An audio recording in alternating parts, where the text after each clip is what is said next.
viewers, welcome to Akshaya Vlogs and Crafts. Today, let's see Kanyakumari Temple. Devi Kanyakumari Temple is a Hindu temple dedicated to Goddess Parvati, located at Kanyakumari town in Kanyakumari district of Tamil Nadu.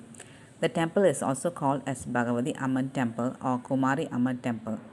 Devi Kanyakumari is the goddess of sannyasa and penance. The goddess herself is a sannyasin. It is a practice that people choose to receive the diksha of sannyasa from here in olden times.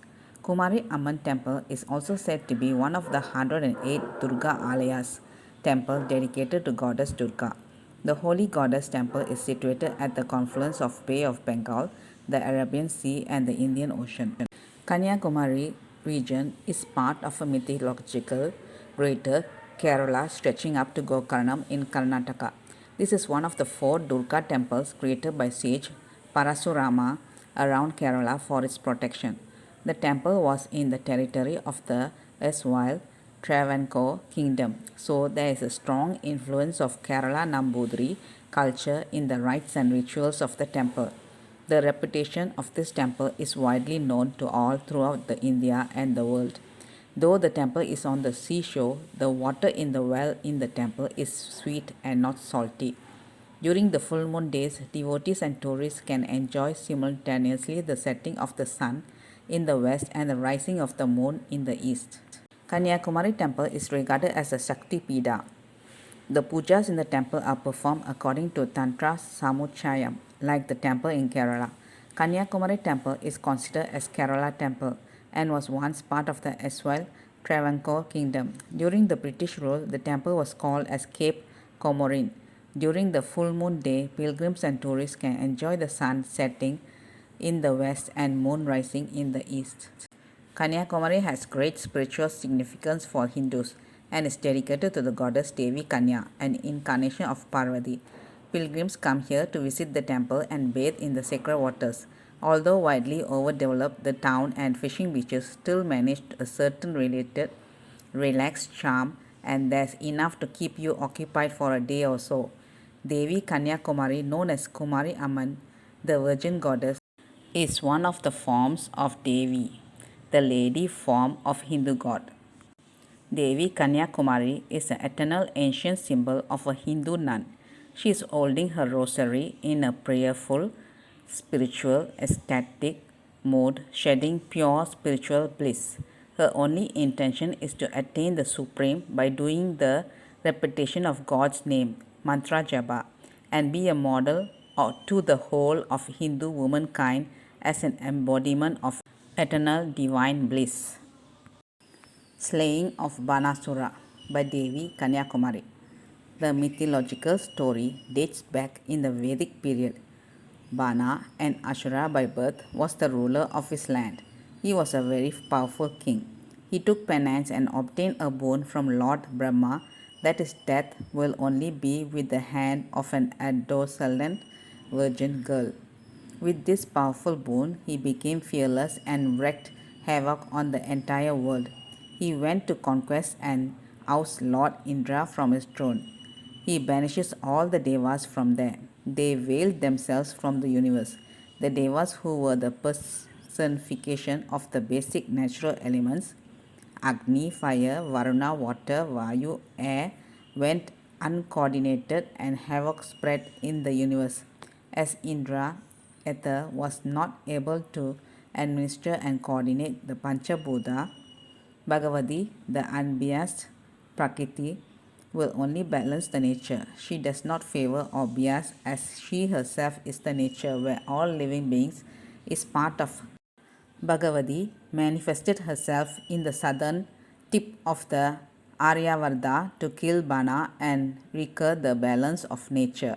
As an adolescent girl, she had immense devotion towards Lord Shiva. The Lord decided to marry her. All the arrangements were made for the marriage. Lord Shiva started the journey from Suchindram for the marriage. Sage Narada realized Bana could only be killed by a virgin girl and interrupted Shiva's marriage with Bhagavati. The marriage muhurtam or auspicious time was in the Brahma Muhurtam early in the morning. Narada made the sound of a cock and sent wrong information that the sun has already risen and the auspicious time has passed. The marriage procession returned. The poor Devi waited for the Lord, and finally she thought that she has been snubbed. With unbearable insult, pain, grief, and anger, she destroyed everything she saw. She threw away all the food and broke her bangles. When she finally gained her composure, she chooses to be a sannyasin forever and took penance. Ages later, Bana tried to lure and approach the goddess without realizing who she was. The infuriated Bhagavati, who was Bhatrakali herself, slaughtered Bana at once. Moments before his death, Bana realized that the one before him is the Bhagavati, the Almighty itself. He prayed her to absolve him of his sins. Bhagavati maintained her divine presence in the place in the Devi Kanyakumari temple. Shakti Peetham. Kanyakumari temple is regarded as a Shakti Peetha. The mythological story of Daksha Yaga is considered to be the origin story of Shakti Peethas. Shakti Peetha means the Peetha abode of Shakti, the divine place enshrined by Mother Goddess due to the falling of body parts of the corpse of Sati Devi when Lord Shiva carried it in sorrow. It is believed that the back spine area of Sati's corpse fell here, creating the presence of Bhagavati in the region. There are 51 Shakti Peethas linking to the 51 alphabets in Sanskrit. The Kala Bhairava of the temple is called Nimish, and the Sakti is addressed as Sarvani. This is one of the 4 Durga temples created by sage Parasurama around Kerala for its protection. They are Balambigai of Kanyakumari, Hemambika of Palakkad, Lohambika of Lokarana Karvu, Kolikode, Mookambika near Mangalore. The temple was in the territory of Etwas Travancore Kingdom, so there is a strong influence of Kerala Nambudiri culture in the rites and rituals of the temple. Connections with Ramayana. The temple history is as great as the beautiful nature scenery around it. Lord Rama came here first to make way for going to Sri Lanka, and he built a bridge here. It did not work out. He worshipped the goddess Bhagavati, and based on her advice, he went to Rameshwaram. From then on, Komara Yard was called Adi Sedu. According to the temple history, people bathing at Kanyakumari would chant mantras referring to this. The temple epic Manimekalai also refers to the monkeys building the first bridge to Sri Lanka. In Kanyakumari district, Ramandurai, Ramanpudur are names of some villages. To the southeast of the Kanyakumari Amman temple lies 2 rocks rising out of the ocean. One of the rocks has footprints of the Virgin Goddess. Other one is the rock where Swami Vivekananda sat in meditation and attained enlightenment. Here, the Vivekananda Rock Memorial was built in 1970. There has been temple of goddess at this place for over 2000 years. According to Temple's Purana, a powerful demon, Banashura, was harassing the Devas. They sought Lord Shiva's help. He invoked Shakti and created Bhagavati. The demon, hearing of her beauty, coveted her, though he knew it was ordained that a virgin would kill him. He threatened her and a battle developed, and ultimately the demon was killed. The incident is depicted during the Navaratri festival at the temple. About 180 meters from the coast, there is a rocky island. According to tradition, the temple stood there originally.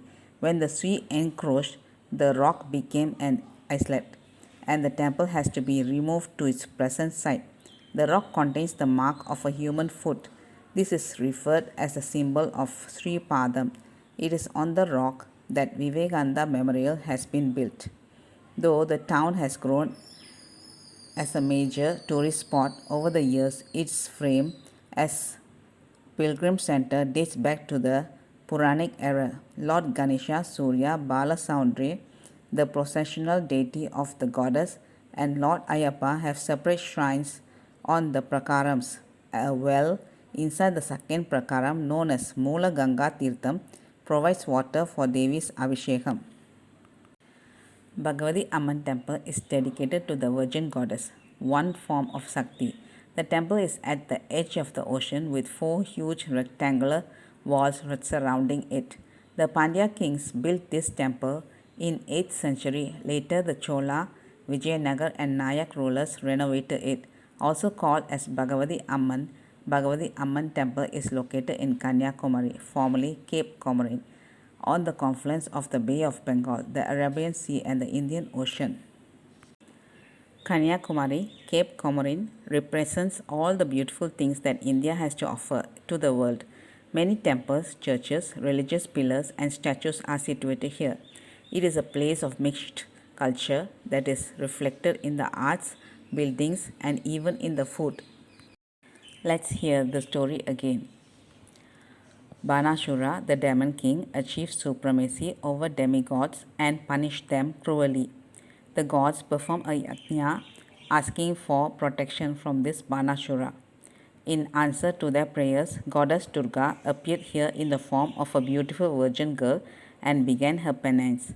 Meanwhile, Lord Shiva at nearby Suchindram, 11 kilometers from Kanyakumari, fell in love with her, and arrangements for the marriage were made to be conducted on the midnight on a particular day. Kanyakumari temple, the divine sage Narada realized that their marriage would only destroy the chances of Banasura being killed, because he had a boon that he could only be killed by a virgin girl. To reduce the chances of the marriage taking place, Lord Shiva was requested to present himself on the appointed day of his marriage with rare gifts such as coconut with no eyes, mangoes without seeds, betel without veins, and other similar hard to get items. Lord Shiva managed to get all of these. The preparations for the marriage were afoot. The time of midnight was fixed as an auspicious time for the marriage. Lord Shiva started from Suchindram with all pomp and splendor. When Lord Shiva was on the way to Kanyakumari from Suchindram at Valukkamparai, 5 kilometers south of Suchindram, sage Narada played a trick assuming the form of a cock and cocked falsely, showing the breakdown of dawn. Thinking that the auspicious time for the marriage has passed, Lord Shiva returned very disappointed. Goddess Durga, meanwhile, Goddess Kanyakumari, dressed for the occasion in all her bridal glory, was waiting the arrival of Lord Shiva from Suchindram. The approach of the auspicious hour kept her in great eagerness. The hour fixed for the wedding was nearing its end, and yet her lord did not arrive. When it was dawn, she gave up hope. In a rage, she cursed the food articles brought for the meals during marriage to be turned into seashells and sand. Even today, the sea beach at Kanyakumari is filled with shells and sand particles of varied colors. Asuras are known for their becoming captivated by beauty. Banashura was no exception. When he heard of the beautiful Kanyakumari, he came to see her for himself and was totally captivated by her beauty and begged her to marry him. She said that she had vowed to marry only the one who could defeat her in battle. The demon was delighted to hear this, since he was sure that he could overcome her easily. He drew his sword and rushed at her, but she took on a terrible form as Kali, holding a trident, and slew him easily. The demigods were thus restored to their positions, but the goddess was determined to remain a virgin forever and continue with her penance. Kanyakumari has been the great center of art and religious for centuries. It was also an area of great trade and commerce. It was ruled by Cholas, the Cheras, the Pandyas, and Nayaks. This temple architecture is a marvel in itself. Built in Dravidian style of temple architecture, is known for intricate carvings that adorn both the stone temple walls and black stone temple pillars. The temple has small cupola that is surrounded by a couple of smaller cupola. The main entrance of the temple faces east. The door is open only 5 times during the Hindu calendar year. The main entry point of the temple is northern gate. There are other shrines dedicated to Vijay Sundari and Bala Sundari, the playmates of the goddess. There are 11 Tirthams associated with this temple. The Sanctum Sanctorum is distinguished by the 3 separate corridors and main Navaratri Mandapam. There is also a huge Kodishtambam or flag post that is future of this temple. The black stone image of Kumari Amman adorned with an enchanting garland is the highlight of Amman Kovil. Especially, it is believed that the Gnosis ring that could be visible for furlong away, so much that many ships crashed to shore. This idol is said to have been installed by Parmashura and is made of blue stone. The shrines of Vinayaga and Taiga Sundari also housed within the temple. The temple is open from 6 am to 11 am and from 4 pm to 8 pm. Festivals here: Vaishaka festival, celebrated in Vaigasi, where an image of the goddess is taken around town in procession on various mounts. The car festival, the Araratu, when the eastern door to the shrine is open, and the float festival here are of significance. The eastern door is open also on new moon days in the months of Thai, Adi, Capricorn and Cancer during Navaratri and in the month of Kartigai. The Kalabam Sandal Festival in the month of Adi is also important here, where the image is covered with sandal paste, and on the 13th day, the last Friday of the month, vast crowds throng the temple as the image is covered with vast quantities of flowers brought in from several villages in the vicinity. An image of the deity is held to worship at the Navaratri Mandapam. Throughout the duration of Navaratri and processions mark the festival celebrations on each of the 9 nights. The destruction of Banasura is enacted on Vijayadashmi day, the concluding day of Navaratri festival, where an image of the deity is taken in procession on a horse mount to a nearby village, Madanapuram. Let's all have the blessings of this goddess and be happy. Thank you, viewers. Bye bye, viewers.